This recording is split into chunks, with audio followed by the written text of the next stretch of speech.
Hello, everybody, and welcome to the Rose Report. Tonight, I'm joined by Katy Faust, the founder of Them Before Us. Thank you so much for coming on. Thanks for having me. So I wanted to talk to you because I have become quite alarmed by this trend of surrogacy that's been happening. We saw it first in Hollywood, and now it seems to have filtered out just to the wealthy. Oftentimes things start in Hollywood, but now I'm seeing just people of means using surrogates to grow their families. And I'm not trying to judge women in this interview or anything like that, but I want to know more about this trend. So just to start off, how much has this industry grown in recent years? Well, that's very hard to measure. You do often, I get 24 hours surrogacy alerts where I read everything going on in the world of surrogacy through my Google alerts and email. And there's constantly figures, revised figures, expanding figures on the size of the fertility market globally, and surrogacy is part of that. But it is one of the most lucrative wings of the medical world, right, because it's all elective, almost all elective, right? And so that generally means that it does tend to be disproportionately the rich who purchase these products. And it is the poor who sell these products, selling sperm, selling egg, renting wombs. And it tends to be the rich who are able to afford it. As another woman, Jennifer Lal, who has done a lot of work on the bioethics of this, says, Kim Kardashian isn't going to be anyone's surrogate anytime soon. Right. Yeah. And I saw in talking about the Kardashians, one of the ways I found your work was through this clip of Khloe Kardashian, who had her first baby. She delivered her herself, and her second baby she had with the same man, and they used a surrogate for gestational surrogacy, which is when the child's not biologically related to the surrogate. And she was being, I thought, quite honest for somebody in reality television about her struggle to connect with her son, who she had watched be born, and she felt tremendous guilt over this woman who was very much bleeding and suffering for the birth of a child that was going to not be hers.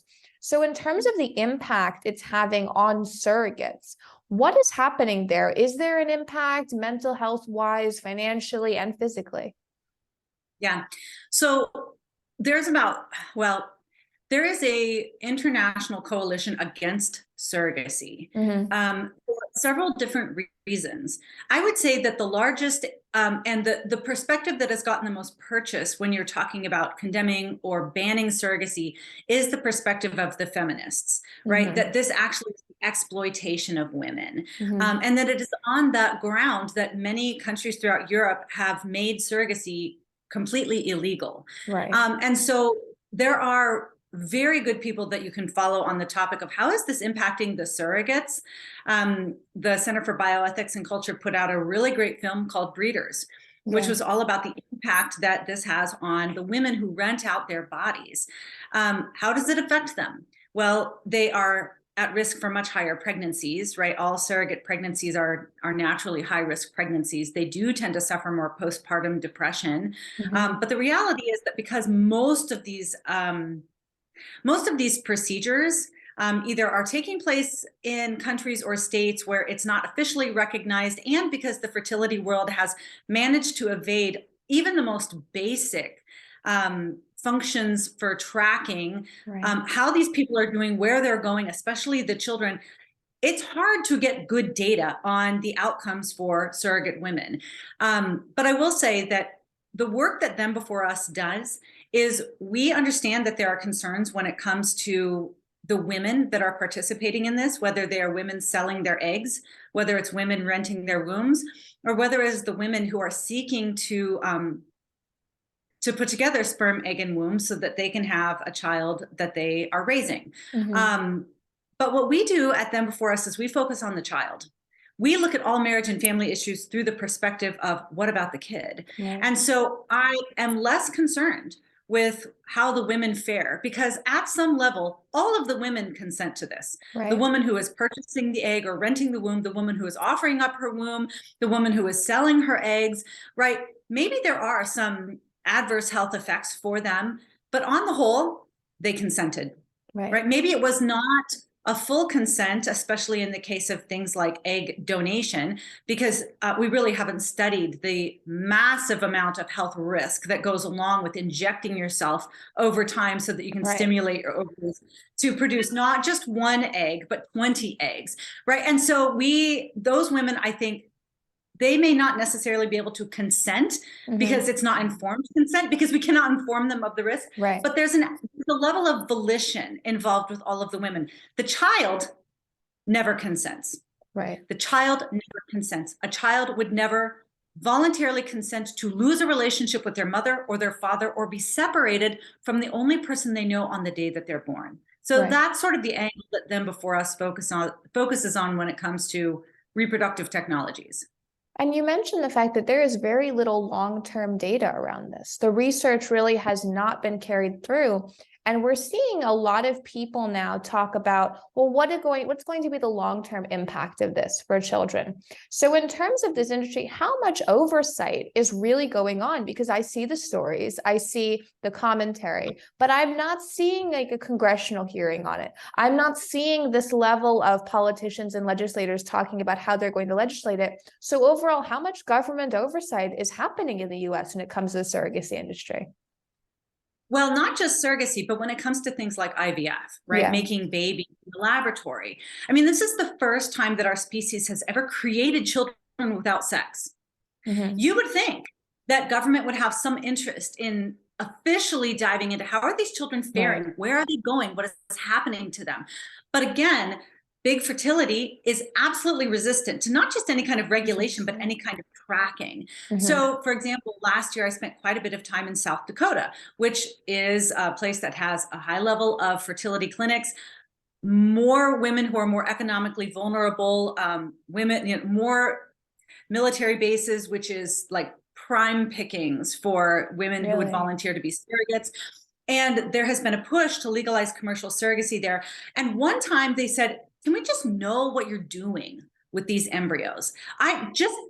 Well, let's pass a law saying, just tell us what you do with all of these lab created children. And the surrogacy and the IVF industry and big fertility just had a conniption. No, we won't even tell you what we're doing with these children, because they would find that the numbers are horrifying, right? Only about 7% of lab created babies are born alive.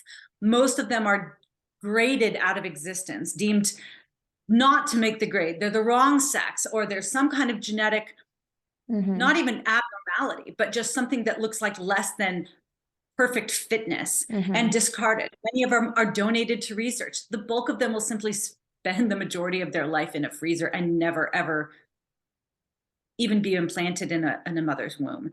And so we don't have a lot of data on this because there's very few requirements for fertility companies to even tell us what they're doing. And it seems like the surrogacy and the fertility industry, they are getting many new ambassadors. You're seeing women in Hollywood really step up to push this. And the first time I saw this effort was really with Kim Kardashian, I think when she had her third child, which was born through a surrogate. She carried the first two. There's this real glorification going on. And I have seen a lot of young women turning to this to pay for college, to pay for expenses, thinking that it's really not going to matter long-term in their life. So in terms of financial compensation, are these young women getting huge amounts of money? Do we have any idea what the base payment for really renting out your womb is in a lot of these cases? Well, first of all, let's talk about egg donors, right? Which this is not a benevolent nonprofit. Nobody's donating anything. Everyone is buying and everyone is selling. Really? Okay. And so how much can you make if you're selling your eggs? Well, that kind of depends on whether you're white, whether you're Black, whether you go to Columbia, whether you go to the local community college. We wrote a book on children's rights to their mother and father. All of chapter 7 is about sperm and egg donation and how these children fare. And many of these kids rightly feel like this is a eugenics project, right? You're selecting the gametes of children based on race, education, availability, known donor, unknown donor, height, weight, hair color, eye color. I mean, your audience right now can go to Google sperm donor catalog or egg donor catalog and literally filter the results of the genetics for your future child as if you're purchasing a coat on Amazon, right?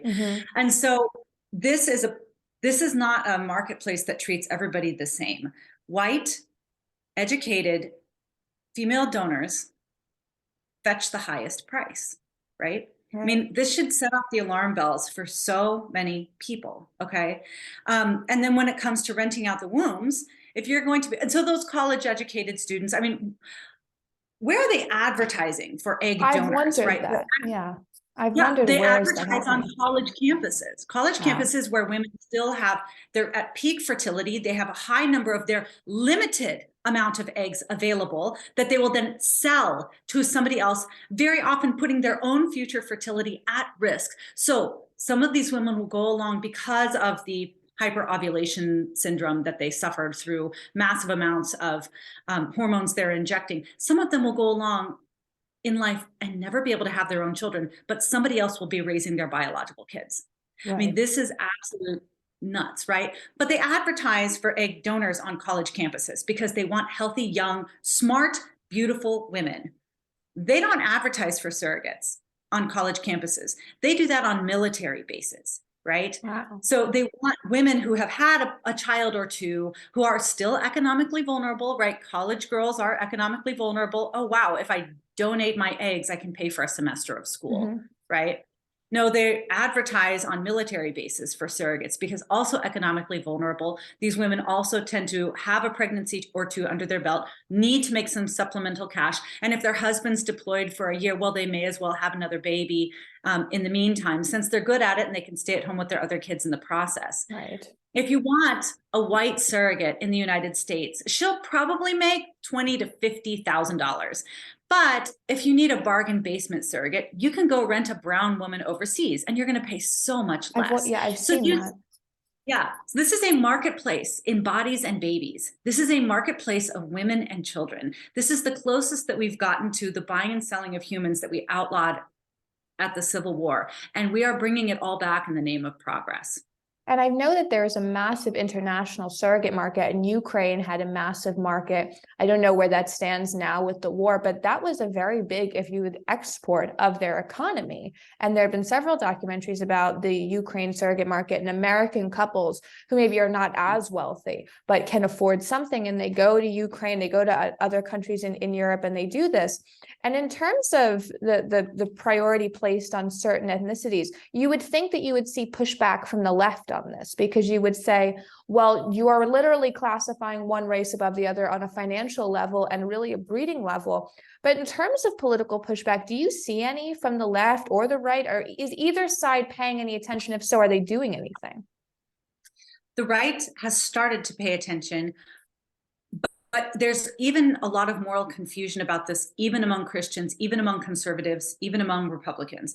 So that is one thing that my nonprofit has focused on, is trying to draw attention to the fact that you are violating the rights of children. This is the buying and selling of people. And if you believe in small government, individual rights, human thriving, you have got to oppose all forms of third-party reproduction, regardless of whether or not the intended parents are single, married, gay, straight, whatever, right? Unfortunately, the left is absolutely in the tank for this. Whenever we go up against a commercial surrogacy bill or a redefinition of parenthood bill, we are always going up against the LGBT lobby, the fertility companies themselves, and the Democratic Party, right? That these are radical advances. It's being advanced by these radical worldviews.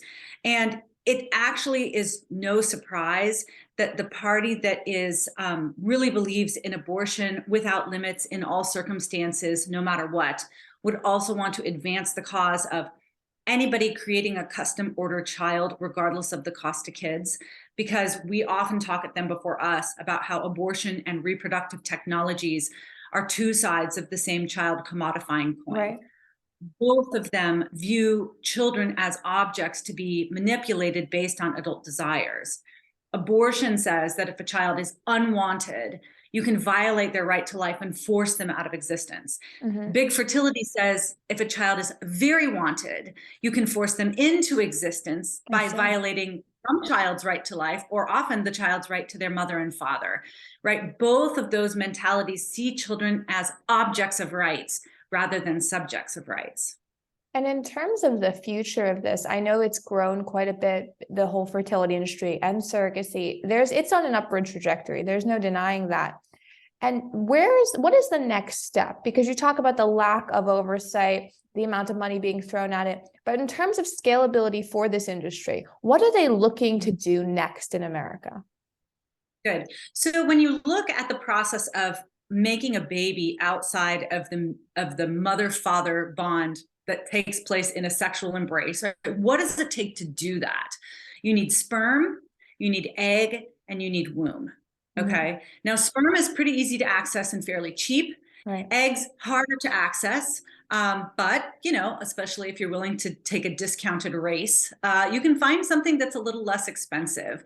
It's the womb that's hard to find. That is the part of the triad that is the most difficult to obtain. To find a woman who will offer up her body for 9.5 months with all of the increased medical risk of having a surrogate pregnancy at the end of that is very difficult. And that is why the fertility industry has constantly gone overseas to places like Ukraine, Right. like Thailand, like Cambodia, like India, where women are economically desperate because they are more likely to take on these risks.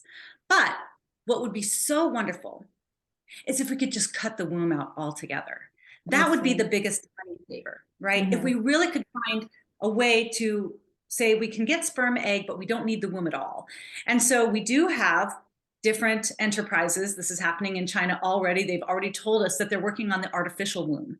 And if you get to the point where you've got an artificial womb, now you're really talking about factory floors of children, right? Because now you've cut out the part of the process that is the most cost prohibitive. And then you can gestate several designer babies, right? Maybe for one couple or one pair or one single, right? And then whichever one develops to your liking, you keep that one and then you terminate the other ones. As it already stands, abortion is standard procedure in most surrogacy contracts, right? Abortion functions as quality control and quantity control. And oftentimes the only thing standing between life and death for that child is the woman that has started to form a bond with that baby who says, I can't in conscious do this. Right. And that's very interesting because a lot of times in the conservative world, we talk about the pro-life movement, we talk about overturning Roe v. Wade, but there is this other story going on of whether or not a lot of these people, these children, even biologically related to them when it comes to abortion. So going forward with young women in this recruiting effort on college campuses, what can people do to combat that at the grassroots level? What can they do to raise awareness about it? Because there are a lot of young women who will never hear the other perspective that you've said about egg donation, about how it will impact them down the line. Well, I think that there's two things that young women would need to think about. Number one, the cost to themselves, that you are taking on massive amounts of risk to your own body and your future fertility for strangers that are purchasing you. I mean, they are purchasing a partner. Okay. And so I think that that's a huge red flag. As a children's rights activist, I'd say, well, that's your decision to make if you want to harm your own body. But as a children's rights activist, what I'd say is you have, no matter how much you want it, how much you're paid, nobody has a right to harm somebody else. And when you sell your children, which is what you're doing, when you donate your eggs, what you're doing is you are selling your children. Those children that are going to be created from your eggs will be just as much your children as any other child that you give birth to in the future. And those children will very much likely long to know who you are. I mean, we've got stories, a dozen stories in our book of children created through sperm and egg donation who track down their parents, stalk them on social media because they desperately want to know, who is this person? What do they look like? Do they think about me? Do they know that I exist? Would they love me if I reached out to them? And then these children who agonize over how to craft the perfect letter so that they can just glean any little scraps of connection and attention from these people who the world would say are strangers and don't matter at all. But largely, these kids would say, that's not a stranger, that's my mother. Because it is their mother. And so if you want to offer up your own health on the altar of paying a semester of college, that's your choice. But it's not your choice to commodify somebody else. You cannot, it's not your choice to participate in a marketplace of human beings, which is what egg donation really is. And you will likely, if you do, come to find that 20 years from now, there's going to be a kid on your virtual doorstep longing to know who you are and why you sold them. And that's interesting because we always hear about, the children who reach out to their adoptive parents who've been placed up for adoption.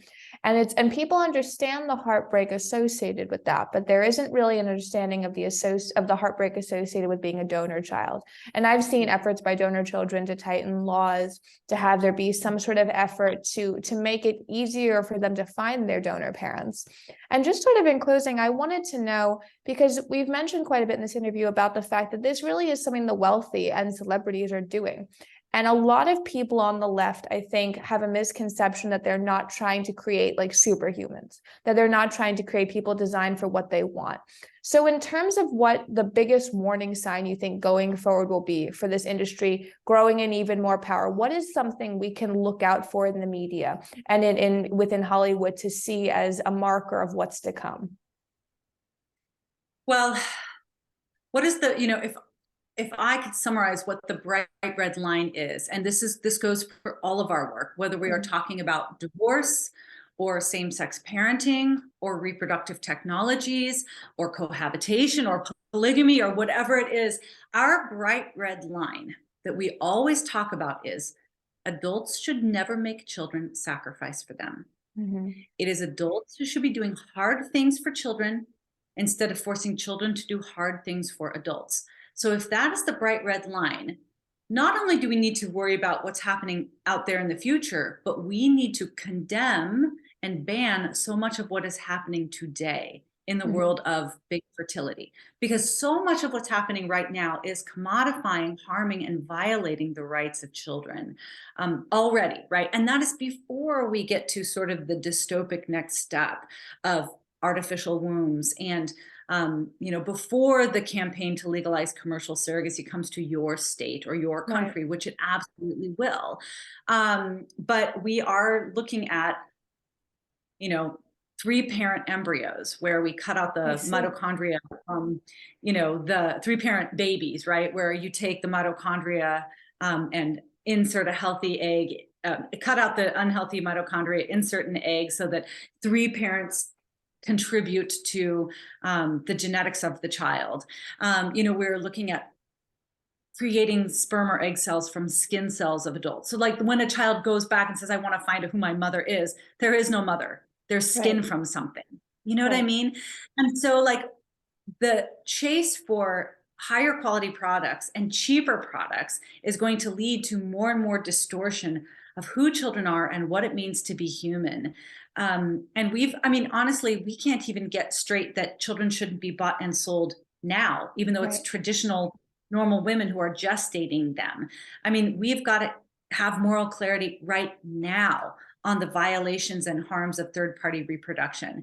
So there's a lot of work to be done. We shine a spotlight on this at Them Before Us. We've got an entire chapter of our book on sperm and egg donation, another entire chapter on surrogacy, just so we want to train people to look at this, not from the perspective of same-sex parents who desperately want a baby, not from the perspective of infertile adults who are suffering and struggling under that huge burden. We want to train people to look at all these issues from the perspective of the most vulnerable person in this equation, and that is the child. Right. And I think that that's important. And the idea of surrogacy as an industry, many people would not really have understood even 2 years ago. But the explosion of it within Hollywood and within the wealthy circles of America has really shined a light on it. Thank you for coming on. Where can people follow along to keep up with your commentary and your work? I'm mainly on Twitter too often. I'm at advo_Katy. But Them Before Us is on Twitter, Instagram, Facebook, all the things. And we have lots of opinions. So prepare yourself before you join us. Perfect. And we'll link all that below. Thank you so much for coming on and talking to the audience. Thank you.